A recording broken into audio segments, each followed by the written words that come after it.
Halo semuanya, Assalamualaikum warahmatullahi wabarakatuh. Kita ketemu lagi di pertemuan yang kedua untuk pembelajaran daring ini. So, kita langsung aja ya. Oke, untuk materi kita saat ini akan membahas tentang ar-rukhsatu wal azimatu. Nah, kalau di buku yang kalian pegang, rukhsah dan azimah ini dia termasuk tapi bukan poin pembagian dari hukum wadai.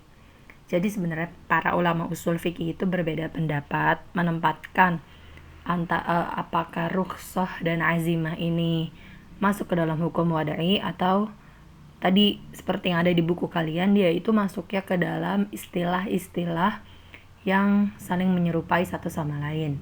Tapi di sini Ibu akan membedakan saja ya, dalam maksudnya rukhsah dan azimah itu di sini masuk ke dalam hukum wadai.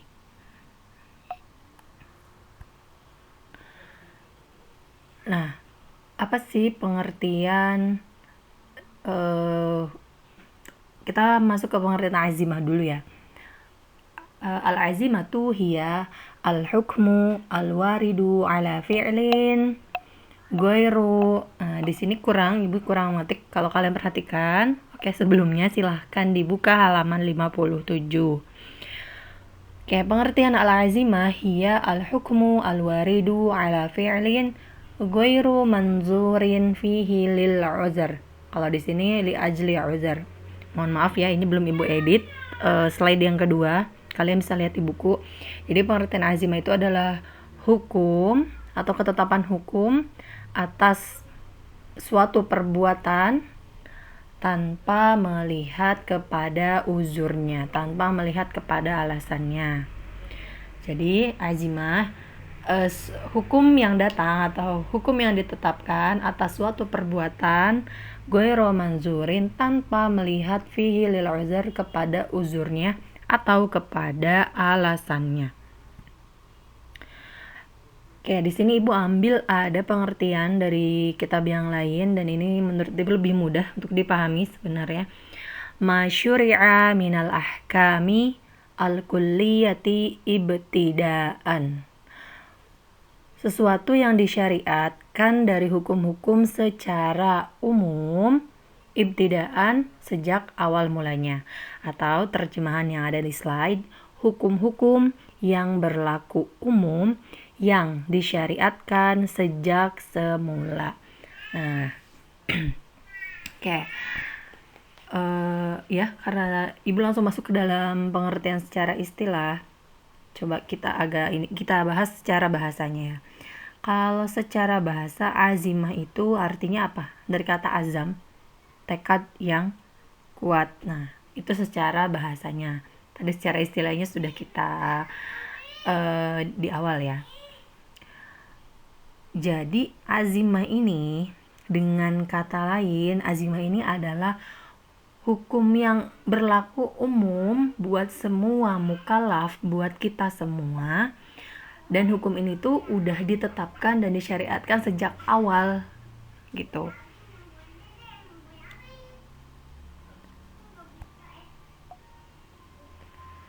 Oke, contohnya kawujubis sholati tamatan, seperti kewajiban melaksanakan sholat 5 waktu secara sempurna.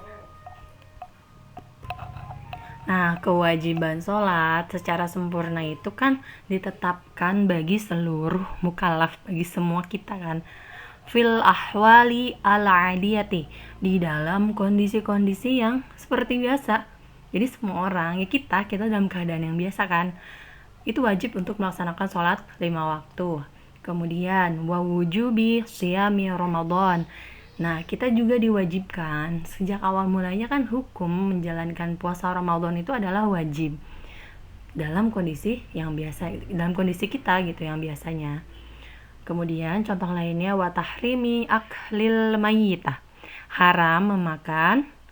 haramnya memakan bangkai. Nah, ini udah jelas ya dari hukum atau azimah, hukum asalnya, hukum yang udah disyariatkan pada awal mulanya itu adalah haram untuk memakan bangkai. Nah, ini adalah 3 contoh dalam kondisi yang seperti biasanya aja manusia gitu. Karena tadi kan pengertiannya tanpa melihat adanya uzur atau alasan. Jadi berarti kondisi manusia yang biasanya. Itu ya 3 contoh dari hukum azimah atau hukum yang disyariatkan sejak awal mulanya. Jadi rukhsah itu hukum yang ditetapkan berbeda dengan azimah atau berbeda dengan hukum asalnya karena adanya uzur. Nah, jadi yang namanya rukhsah itu hanya berlaku kalau ada dalil yang menunjukkan dan kalau ada uzur, ada alasannya. Nah, kalau misalnya nggak ada dalilnya berarti nggak bisa. Tapi memang yang namanya rukhsah dan azimah ini dia berdampingan gitu. Ketika ada rukhsah mesti akan ada azimahnya, tapi tadi ya harus ada dalil dan harus ada uzurnya. Oke. Contohnya, misalur rukhsah, contoh untuk rukhsah, aklul, kalau di slide ini ibu balik ya, aklul maitati lil muttar, memakan bangkai bagi orang yang sedang dalam keadaan darurat. Kemudian, ibu langsung sebut yang ketiga, nggak apa-apa ya, mohon maaf. Kemudian yang selanjutnya, iftarul musafir fi Ramadan, diperbolehkannya bagi orang yang sedang safar untuk berbuka pada bulan Ramadan. Kemudian contoh lainnya itu adalah qasrus shalah lil musafir, orang yang sedang safar itu boleh mengqasar sholatnya. Nah, di antara ketiga contoh yang disebutkan di slide ini, kalian tahu kan untuk yang contoh yang pertama yang qasrus shalah lil musafir itu ada ayatnya bahwasanya wa antak suruh ibu lupa ada pokoknya ada ayat Qur'annya tentang bahwasannya boleh bagi seorang musafir itu mengqasar sholatnya yang tadinya 4 menjadi 2. Kemudian sama untuk yang sedang berpuasa Ramadan itu dia boleh berbuka ketika ada uzurnya itu di sini misalnya dia sedang dalam perjalanan atau dia sedang sakit. Contoh yang ketiga juga sama, ada dalilnya yaitu memakan bangkai bagi orang yang sedang dalam keadaan terdesak. Oke, karena ibu nggak menuliskan di slide, kalian bisa buka halaman 57, paragraf yang ketiga. Wa idza kana sababur rukhsati as-safar lam yatarakhas al-asi bisafarihi. Nah, kalau misalnya kita diketahui sebab rukhsahnya, udah diketahui nih sebab rukhsahnya itu adalah safar, melakukan perjalanan, lam yatarakhas al-asi bisafarihi, maka orang yang berniat untuk maksiat itu dia tidak mendapatkan rukhsah, dia tidak mendapatkan keringanan tersebut. Misalnya dia safar dari kota A ke kota B, itu tujuannya adalah untuk mencuri misalnya ya, atau wal'ayazubillah nauzubillah, misalnya dia pergi dari kota A ke kota B itu untuk membunuh. Nah, itu kan dia tujuannya maksiat. Sebenarnya hal kecil sih ya, maksiat kayak mau apa gitu. Pokoknya itu antara contohnya ya. Jadi kalau ada orang yang melakukan perjalanan seperti tadi itu, dia tidak bisa mendapatkan keringanan atau kelonggaran yang Allah berikan di dalam safarnya. Kenapa? Li'anna rukhsata i'anatun, karena rukhsah itu adalah pertolongan. Wal'asi, dan orang yang melakukan maksiat, la yastahiqu al-aun, dia enggak berhak mendapatkan pertolongan. Fala yatarakhas, maka dia tidak mendapatkan kelonggaran atau tidak mendapatkan rukhsah malam yatub min ma'asiyatihi, selama dia belum bertaubat dari kemaksiatannya.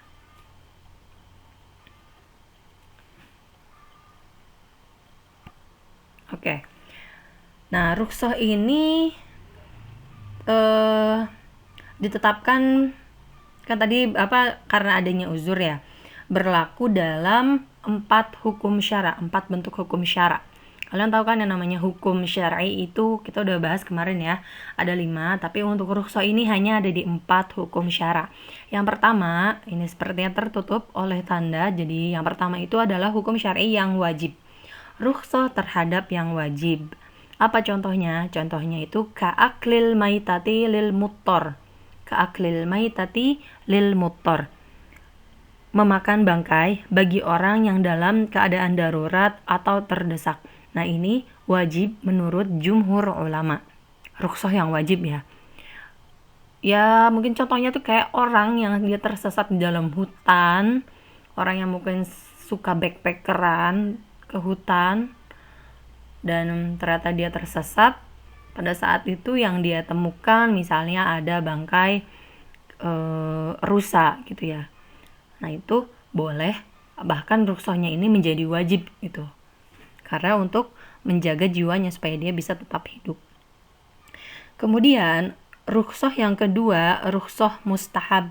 Rukhsah yang bersifat mandub seperti kaqasri sholati wal fitri, seperti mengqashar sholat bagi musafir dan berbuka pada bulan Ramadan bagi yang sedang safar. Ini mustahab.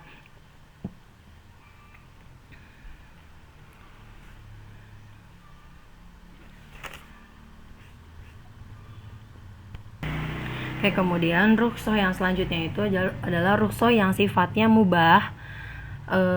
Mubah itu maksudnya di sini contohnya kabai'il urayah. Apa itu bai'il urayah atau al-arayah sebenarnya di sini? Maaf, bai'il ariyah, maaf. Kabai'il ariyah. Bentuk jama dari jamaknya itu adalah al-arayah. Apa artinya?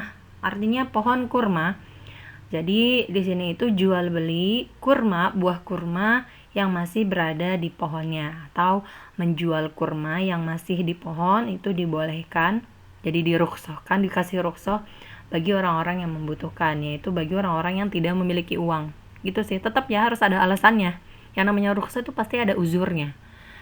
Jadi boleh menjual kurma yang masih di pohonnya bagi mereka yang sedang membutuhkan uang. Atau contoh lainnya untuk rukhsah yang mustahab itu di sini bolehnya bagi para dokter melihat aurat orang lain, laki-laki atau wanita, ketika sedang melakukan pengobatan. Tuh, itu juga termasuk rukhsah yang mustahab. Kemudian rukhsah yang selanjutnya itu adalah rukhsah makruh, rukhsah yang bersifat makruh.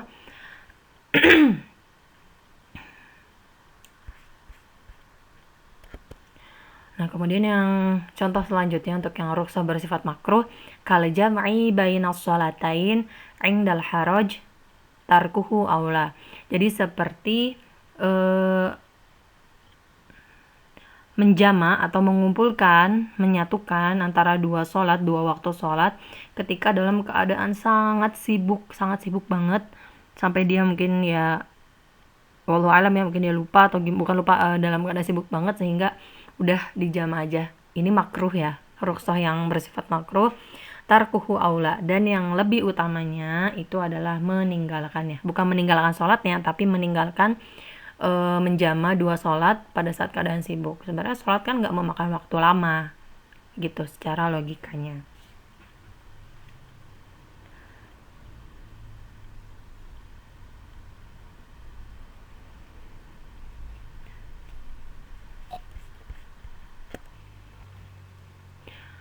Oke, ini blank tapi nggak apa-apa. Nah, kita lanjut ya, yang ada di buku memang ibu tidak membuat slide-nya. Wa asbabur rukhas mukhtalifatun. Sebab-sebab rukhsah itu berbeda-beda. Minha diantaranya ada yang karena tadi as-safar, perjalanan, kemudian wal marad karena dia sakit, kemudian wal ikrah dipaksa, dalam keadaan terpaksa seperti dia disuruh mengucapkan kalimat kufur ya, itu kan dia dipaksa. Kemudian wal jahal itu dalam keadaan bodoh, wan naqas itu dia naqsul hukmi karek, jadi dia tidak statusnya yang tidak sempurna, dia punya kekurangan secara hukum, seperti ar-riq itu seperti budak. Wa naqsu al-aqli awil badani, atau ketidaksempurnaan akal atau ketidaksempurnaan pada badannya. Kemudian wal usr, mengalami kesulitan, wal masyaqqah, dan dia mengalami beban yang berat. Contohnya di sini karrohusil mustahadah wa man bihi as-sulus. Jadi ini seperti rukhsah yang diberikan kepada wanita yang mengalami istihadah, dan bagi mereka yang menderita salus itu dia pipis terus, beser. Jadi sedikit-sedikit ada yang keluar. Nah, ini dia kayak dikasih rukhsah. Biasa sih kalau yang keluar air kencing terus itu yang sudah lanjut usia. Kemudian katarkhis bil hukmi bit taharatitin, sama juga di sini kayak perkara-perkara yang keadaannya udah umum seperti keringanan, yaitu hukum bit taharah, hukum sucinya tin syawari, sucinya tanah yang terdapat di jalan, wa taharatil hirrah wa nahmiha, dan sucinya kucing dan juga semisalnya. Nah, wal aslu fitarakhus, hukum asal rukhsah itu annahu yajuzu, jadi boleh liman qama bihi al-uzr, bagi mereka yang punya uzur, bagi mereka yang punya alasannya itu, an ya'khuza bil azimah, untuk tetap berada atau tetap memilih azimahnya, untuk tetap pada hukum asalnya. Wa an ya'khudha birrukhsah, dan boleh juga dia mengambil rukhsahnya. Kayak misalnya bulan Ramadan ada yang namanya mudik kan. Yang namanya mudik itu memang usia kan berbeda-beda. Bisa jadi kalau orang yang masih usianya muda itu kan dia mampu gitu kan. Mampu untuk tetap berpuasa pada saat dia safar. Padahal udah dirukhsahkan, boleh kok berbuka pada saat sedang safar di bulan Ramadan gitu. Tapi ya tadi itu, hukum asalnya rukhsah itu jadi boleh bagi seseorang untuk mengambil hukum asalnya, tetap pada hukum asalnya di azimahnya, atau dia mengambil ya rukhsahnya, karena rukhsah itu memang hadiah dari Allah Subhanahu wa taala. Nah, sama kayak yang tadi ya. Di sini ada ayat Allah kaqoulihi ta'ala di halaman 58 yang atas, wala taqtulu anfusakum, dan janganlah kalian bunuh diri kalian. Ini tadi berlaku bagi mereka yang yamna tarku aklil maitah liman khosya al-halak.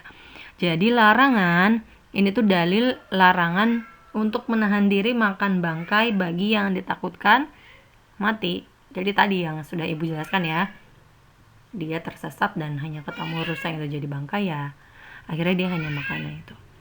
Oke, baik, itu saja untuk hukum wad'i. Alhamdulillah kita sudah selesai. Ya, itu azimah dan rukhsah. Syukran katsiran. Wassalamualaikum warahmatullahi wabarakatuh.